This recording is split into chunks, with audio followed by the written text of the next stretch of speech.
Saya pernah berpikir bahwa cinta hanyalah permainan sementara, di mana hati bisa berganti pasangan seperti mengganti baju.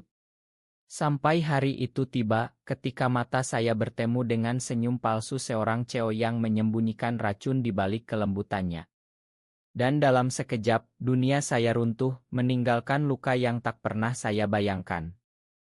Hari itu dimulai seperti biasa di rumah sakit swasta di Jakarta, di mana saya, Dr. Arjuna Wijaya, dikenal sebagai dokter bedah yang karismatik dan, menurut rumor, sedikit terlalu bebas dalam urusan hati.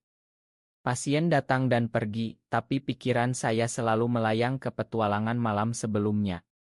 Arjuna, kamu harus hati-hati, kata rekan saya suatu kali, tapi saya hanya tertawa. Siapa yang peduli? Hidup terlalu singkat untuk terikat.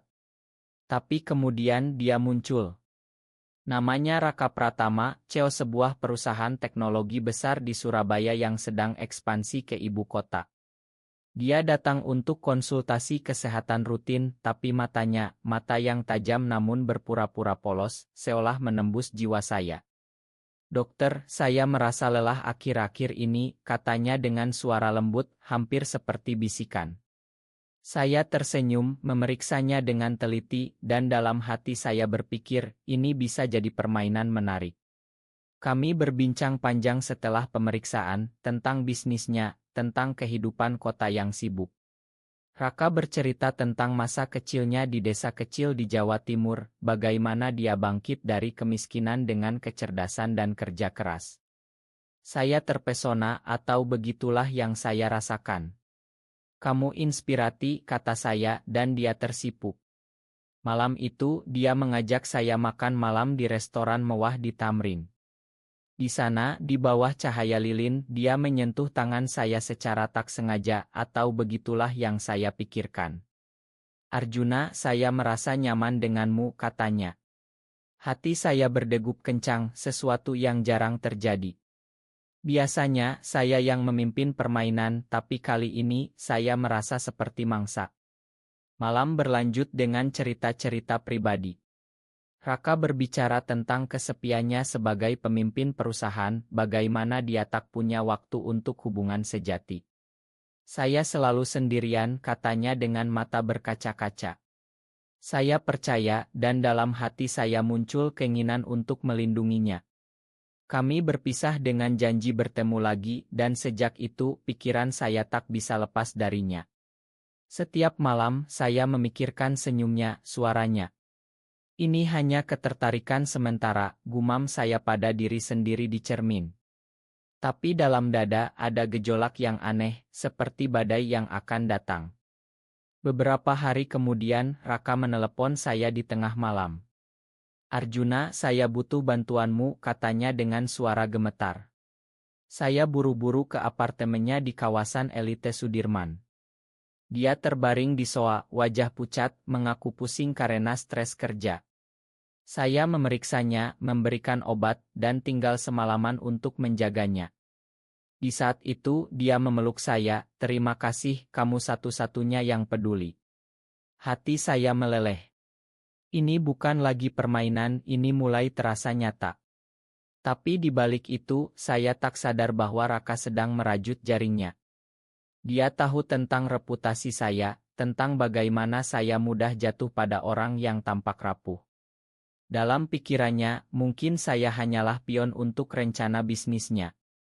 Tapi saya buta. Setiap pertemuan berikutnya semakin intens. Kami jalan-jalan ke Bogor, menikmati udara segar pegunungan. Di sana, dia bercerita tentang mimpi-mimpinya, tentang ingin membangun perusahaan yang membantu masyarakat miskin. Saya terharu, dan tanpa sadar, saya mulai membuka hati. Raka, kamu membuat saya ingin menjadi lebih baik, kata saya suatu hari.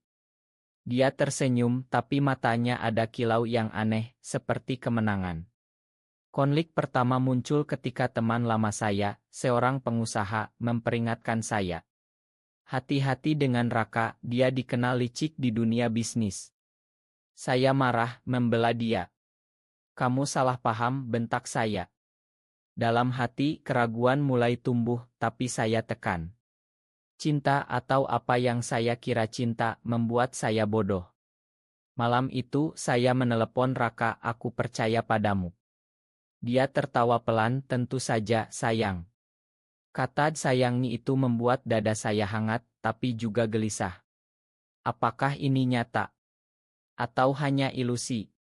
Pikiran saya berputar-putar, tak bisa tidur. Saya ingat masa lalu saya, bagaimana saya pernah menyakiti orang karena ketidakseriusan saya. Mungkin ini karma, gumam saya. Tapi saya tak mau berhenti. Raka menjadi obat bagi kesepian saya yang selama ini saya abaikan. Kami semakin dekat, berbagi rahasia. Dia cerita tentang keluarganya yang konservatif, bagaimana dia menyembunyikan orientasinya. Saya merasa terhubung karena saya pun pernah melalui itu. Kita sama, Arjuna, katanya. Saya yakin ini takdir. Tapi di balik senyumnya, Raka sedang merencanakan sesuatu. Perusahaannya sedang dalam masalah keuangan dan dia tahu saya punya koneksi di kalangan elite. Perlahan dia mulai meminta bantuan kecil, seperti memperkenalkan ke rekan dokter yang berpengaruh. Saya lakukan tanpa curiga. Cinta membuat saya buta. Setiap malam saya berpikir ini orang yang tepat. Tapi dalam mimpi ada bayangan gelap yang mengintai. Keraguan mulai menggerogoti hati saya seperti ulat yang tak terlihat. Setiap kali Raka menelepon, suaranya yang lembut kini terdengar seperti bisikan ular. Arjuna, aku butuhmu, katanya lagi suatu malam, dan saya datang tanpa ragu. Tapi kali ini di apartemennya, saya melihat dokumen-dokumen bisnis tersebar di meja. Apa ini? Tanya saya. Dia tersenyum, hanya kerjaan. Tapi mata saya menangkap nama perusahaan saingan dan hati saya berdegup tak karuan. Kenapa kamu punya ini? Desak saya. Dia mendekat, memeluk saya dari belakang. Jangan curiga, sayang. Aku hanya mempersiapkan strategi. Saya ingin percaya, tapi pikiran saya berteriak. Apakah dia menggunakan saya? Gumam saya dalam hati saat pulang. Malam itu saya tak bisa tidur, memutar ulang setiap momen kami. Dari pertemuan pertama di rumah sakit, sampai ciuman pertama di balkon apartemennya. Itu terasa manis, tapi sekarang pahit. Saya ingat bagaimana dia selalu bertanya tentang pasien saya yang kaya, tentang koneksi saya di pemerintahan. Mungkin itu kebetulan belas saya pada diri sendiri. Tapi keraguan tumbuh. Esok harinya, saya bertemu teman lama, seorang jurnalis. Raka Pratama. Dia terkenal sebagai teran di dunia bisnis, manis di depan, licik di belakang. Kata-kata itu seperti pisau. Saya marah, buktikan. Dia tunjukkan artikel lama tentang skandal bisnis Raka, bagaimana dia menipu mitra untuk naik jabatan. Dada saya sesak. Tidak mungkin, bisik saya. Tapi bukti ada di depan mata. Saya pulang, menelepon Raka. Kita perlu bicara. Dia datang ke rumah saya di Kemang dengan wajah polos. Apa yang salah? Tanyanya. Saya tunjukkan artikel itu. Dia tertawa, itu itnah dari saingan. Percayalah padaku. Matanya berkaca dan saya goyah. Aku mencintaimu, Arjuna. Kata itu membuat saya lemah. Kami berpelukan dan keraguan sementara hilang. Tapi di malam hari, pikiran saya kembali bergolak. Apakah aku bodoh? Tanya saya pada cermin. Saya ingat masa lalu ketika saya yang memainkan hati orang lain. Sekarang giliran saya. Karma datang dengan wajah tampan. Beberapa hari kemudian, Raka mengajak saya ke Bali untuk liburan. Di sana, di Pantai Kuta, kami berjalan bergandengan. Ini surga kita, katanya. Saya tersenyum, tapi hati gelisah. Di hotel, dia bicara tentang rencana masa depan. Kita bisa bangun rumah di sini, Arjuna. Impian itu indah, tapi saya lihat ponselnya bergetar dengan pesan dari nomor tak dikenal, Deal selesai. Saya diam, tapi dada panas. Siapa itu? Tanya saya. Hanya bisnis, jawabnya cepat. Malam itu kami bertengkar pertama kali. Kamu bohong, bentak saya. Dia menangis, aku takut kehilanganmu. Saya memakan tapi luka mulai terbuka. Kembali ke Jakarta, rutinitas berubah. Raka semakin sering meminta bantuan. Perkenalkan aku ke pasienmu yang punya saham di perusahaan. Saya lakukan tapi dengan ragu. Dalam hati saya berpikir ini untuk cinta. Tapi teman saya menelepon lagi. Arjuna, perusahaan Raka sedang bangkrut. Dia butuh investor baru. Dada saya hancur. Apakah aku hanya alat? Pikiran itu menyiksa saya setiap detik. Saya mulai mengamati Raka lebih teliti. Senyumnya kini terlihat palsu, pelukannya dingin. Tapi saya masih mencintainya, atau begitulah yang saya rasakan.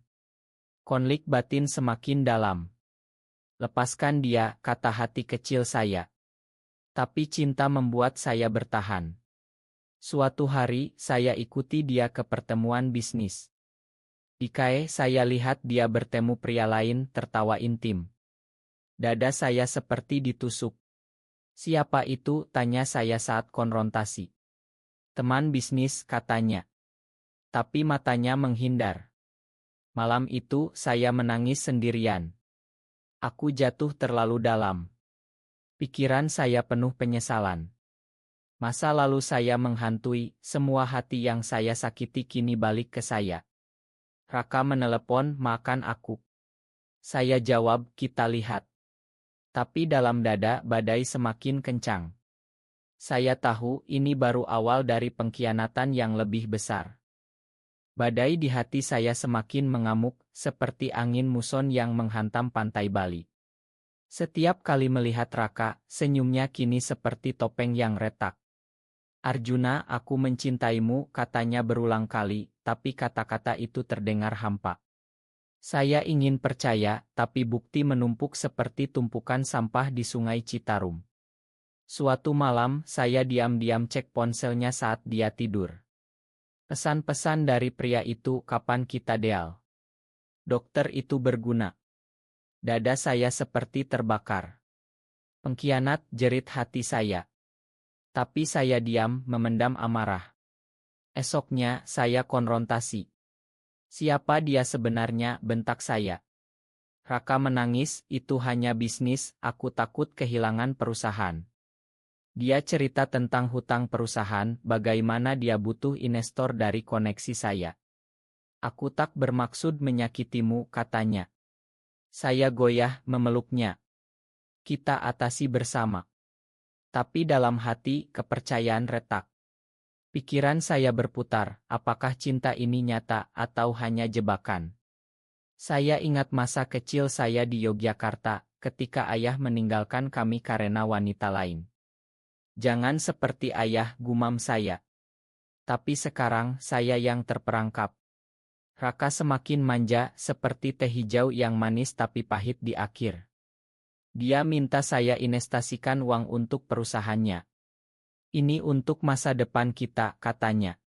Saya ragu tapi setuju. Demi cinta. Tapi teman saya menelepon, jangan. Itu penipuan. Saya marah, putus pertemanan. Kalian iri, bentak saya. Malam itu, saya bermimpi Raka tertawa sambil menusuk hati saya. Bangun dengan keringat dingin. Ini gila, bisik saya. Konflik semakin dalam. Raka mulai jarang datang, alasan kerja. Saya curiga ikuti dia lagi. Di hotel di Seminyak, saya lihat dia dengan pria itu berpelukan. Dada saya hancur berkeping. Pengkhianat. Saya pulang menangis sepanjang malam. Kenapa aku begitu bodoh? Pikiran saya penuh penyesalan, memori indah kini racun. Saya konfrontasi besoknya. Kamu selingkuh, jerit saya. Raka menyangkal itu salah paham. Tapi bukti oto saya tunjukkan. Dia menangis, ma, aku lemah. Saya marah, tapi masih mencinta. Kita putus, tanya saya. Jangan, pintanya. Saya biarkan dia tinggal, tapi hati terluka parah. Dalam kesendirian, saya renungkan hidup. Saya yang dulu dokter penggoda, kini jadi korban. Ironi itu menyiksa. Raka kembali berjanji berubah. Aku akan tinggalkan bisnis kotor. Saya percaya lagi, tapi keraguan tetap. Kami coba bangun ulang, pergi ke Lombok. Di sana, dia cerita masa lalu traumatis, pelecehan dari keluarga. Saya terharu, aku akan lindungi kamu. Tapi di balik itu, saya tahu dia bohong. Pikiran saya berteriak, lepaskan. Tapi cinta membutakan. Konflik mencapai puncak ketika investor saya hubungi.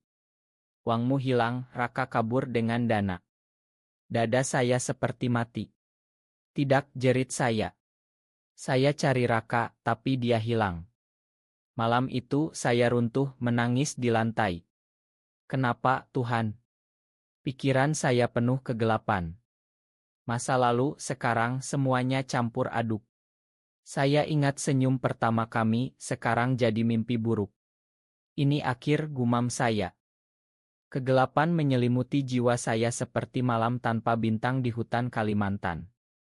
Raka hilang, uang saya lenyap, dan hati saya hancur lebur. Kenapa aku percaya, jerit saya pada dinding kosong apartemen. Setiap malam, mimpi buruk datang, Raka tertawa sambil memeluk orang lain. Saya bangun dengan air mata.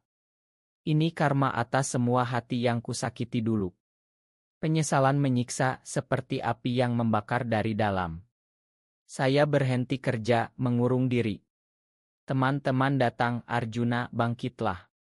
Tapi saya tolak. Biarkan aku mati saja. Pikiran gelap itu semakin kuat. Suatu hari, saya dapat pesan dari nomor tak dikenal, Ma Arjuna. Aku salah. Itu Raka. Saya marah, tapi juga rindu. Di mana kamu, balas saya. Dia janji bertemu di Kaitua di Bandung. Saya datang, hati berdegup. Dia muncul, wajah tirus, mata merah. Aku menyesal, katanya. Dia cerita perusahaan bangkrut karena kesalahannya sendiri, bukan penipuan. Aku takut, jadi aku bohong. Air matanya jatuh. Saya ingin pukul dia, tapi malah peluk. Kenapa kamu lakukan ini, tanya saya. Karena aku takut kehilanganmu, tapi justru menyakitimu. Kami bicara berjam-jam, mengungkap rahasia. Raka akui selingkuh karena stres, tapi sekarang ingin tebus dosa. Berikan aku kesempatan kedua. Hati saya konflik, maras cinta. Aku tak bisa lupakan pengkhianatan, kata saya. Tapi matanya penuh penyesalan. Kami pulang bersama, coba bangun ulang. Tapi bayangan masa lalu menghantui. Setiap sentuhan terasa dingin.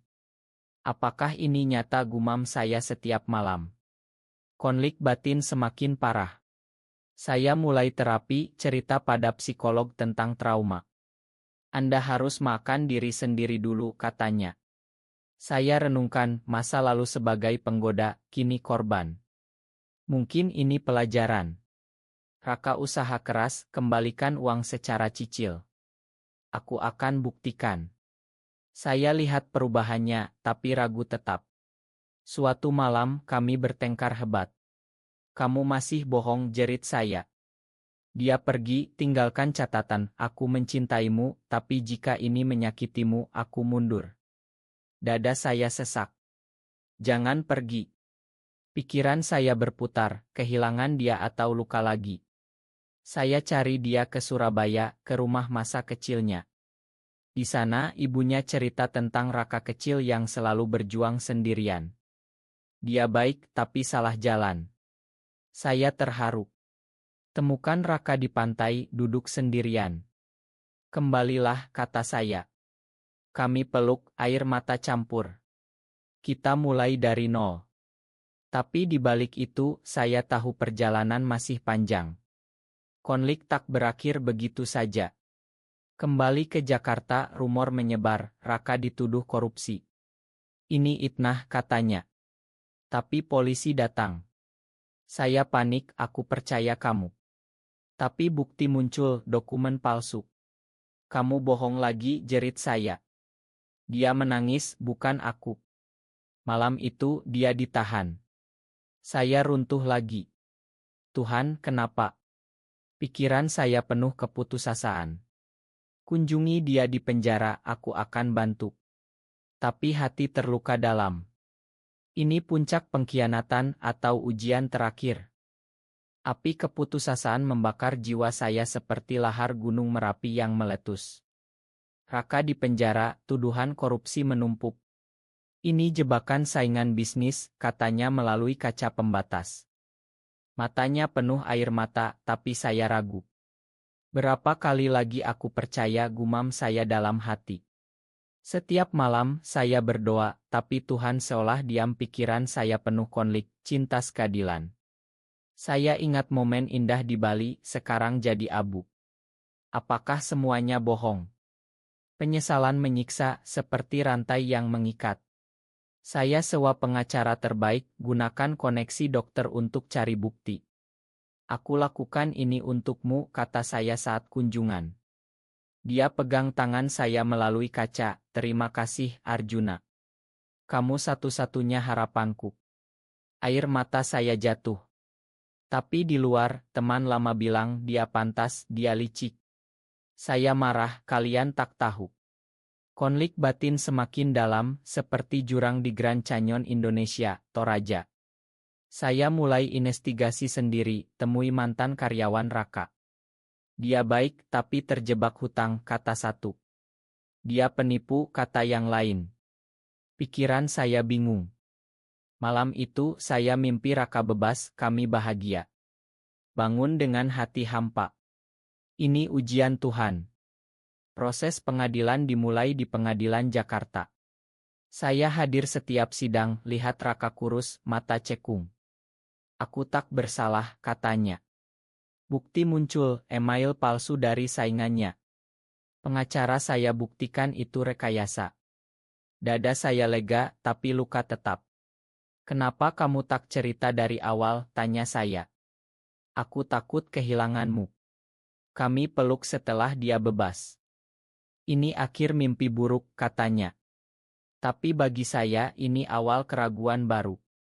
Kami coba hidup normal, pindah ke rumah kecil di Bogor. Raka mulai bisnis kecil, jujur. Aku berubah demi kamu. Saya lihat usahanya, tapi hati masih terluka. Setiap malam, saya renungkan, apakah cinta ini layak? Konflik mencapai klimaks ketika mantan selingkuhannya muncul. Raka, kita punya urusan, katanya. Saya marah, pergi. Raka jelaskan, itu masa lalu. Tapi pria itu tunjukkan bukti, Raka pernah janji nikah dengannya. Dada saya hancur lagi. Kamu bohong sepanjang ini, jerit saya. Raka menangis, itu sebelum ketemu kamu. Kami bertengkar hebat, barang pecah. Aku pergi, kata saya. Malam itu, saya tinggal di hotel, menangis. Akhirnya, aku lelah. Pikiran saya penuh kegelapan, masa lalu, pengkhianatan, semuanya. Mungkin sendirian lebih baik. Tapi pagi harinya, Raka datang berlutut. Makan aku, Arjuna. Aku akan buktikan dengan tindakan. Matanya tulus, atau begitulah yang saya lihat. Saya goyah, ini kesempatan terakhir. Kami mulai terapi bersama, ungkap luka lama. Raka cerita trauma masa kecil, saya cerita tentang ayah. Kita sama-sama rusak, katanya. Air mata kami campur. Perlahan cinta tumbuh lagi, tapi lebih kuat. Konflik batin mulai reda, seperti hujan yang berhenti. Cahaya harapan mulai menyinari hati saya seperti matahari terbit di Borobudur. Setelah terapi berbulan-bulan, Raka dan saya bangun ondasi baru. Kita tak sempurna, tapi bersama kita kuat, katanya suatu pagi. Saya tersenyum untuk pertama kali tanpa ragu. Pikiran saya masih ingat luka, tapi sekarang jadi pelajaran. Pengkhianatan itu mengajarkan gumam saya. Kami bantu masyarakat buka klinik gratis di desa Raka dulu. Lihat senyum anak-anak, hati saya penuh. Ini makna sejati, kata Raka. Tapi ujian terakhir datang, saingan bisnis lama ancam kami. Bayar hutang lama, katanya. Raka ragu, tapi saya pegang tangannya. Kita hadapi bersama. Kami lawan di pengadilan, bukti kejujuran menang. Kamu pahlawanku, kata Raka. Kami peluk di depan pengadilan, air mata bahagia. Kembali ke rumah, kami bicara masa depan. Nikah, tanya saya. Dia tersenyum, ya, jika masyarakat siap. Di Indonesia, cinta kami masih tabu, tapi kami tak takut. Cinta tak kenal batas, katanya. Malam itu, kami duduk di teras, lihat bintang. Terima kasih atas mamu, bisiknya. Saya jawab, terima kasih atas perubahanmu. Hati saya penuh kedamaian. Masa lalu pengkhianatan jadi jembatan ke bahagia. Kami bantu orang lain, cerita pengalaman untuk inspirasi. Jangan biarkan luka hancurkanmu, kata saya di seminar. Raka di samping bangga. Konflik batin akhirnya hilang, diganti cinta murni. Di akhir hari, saya sadar, cinta sejati lahir dari badai. Kami hidup bahagia, tak sempurna, tapi utuh.